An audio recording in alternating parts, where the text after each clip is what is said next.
पापड कोशिंबीर बनवण्यासाठी काय काय साहित्य घेतलेले आहे ते आपण बघून घेऊया। तर मी इथे आहे ना 5 ते 6 उडदाचे पापड घेतलेले आहे।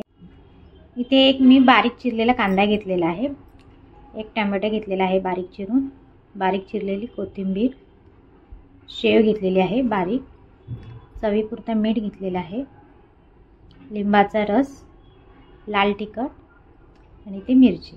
तर आपण पापड कोशिंबीर कशी बनवायची ते बघून घेऊया।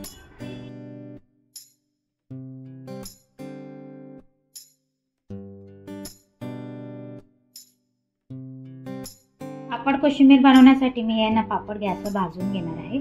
तर या पापडाला तळून पण घेऊ शकता। तर मी इथे आहे ना पापड भाजून घेणार आहे।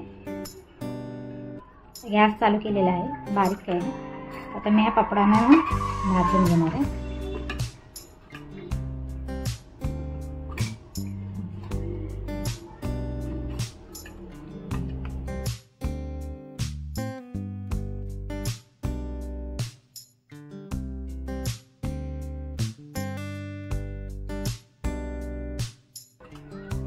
सगळे आता मी पापड भाजून घेते। ते आपले आहेत ना पापड भाजून झालेले आहेत। आता आपण आहे ना पापडाची कोशिंबीर बनवू। तर मी ते ना पापडांचा चुरा करणार आहे। चुरून घ्यायचे पापड, जे भाजलेले पापड ते आहेत ना आपले पापड छान असे चुरून झालेले आहेत। आता त्याच्यामध्ये बारीक चिरून घेतलेला कांदा घालणार आहे,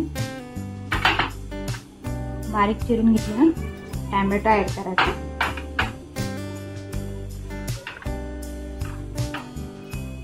चवीनुसार मीठ,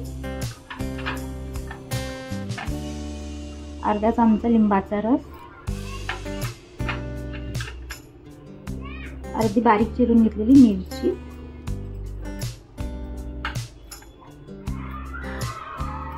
लाल तिखट,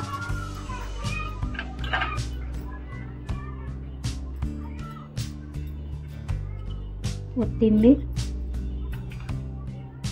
आणि ही बारीक शेव।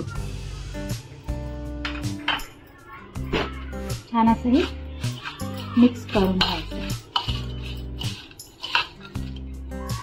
छान असं आपण आहे ना मिक्स करून घेऊया की आपली झटपट अशी चटपटीत पापड कोशिंबीर खाण्यासाठी तयार आहे। चटपटीत पापड कोशिंबीरची रेसिपी कशी वाटली तुम्हाला नक्की कमेंट करून सांगा आणि तुम्ही पण अशाच तऱ्हेने नक्की ट्राय करा। आता आपण भेटूया नेक्स्ट व्हिडिओमध्ये नवीन रेसिपी सहित।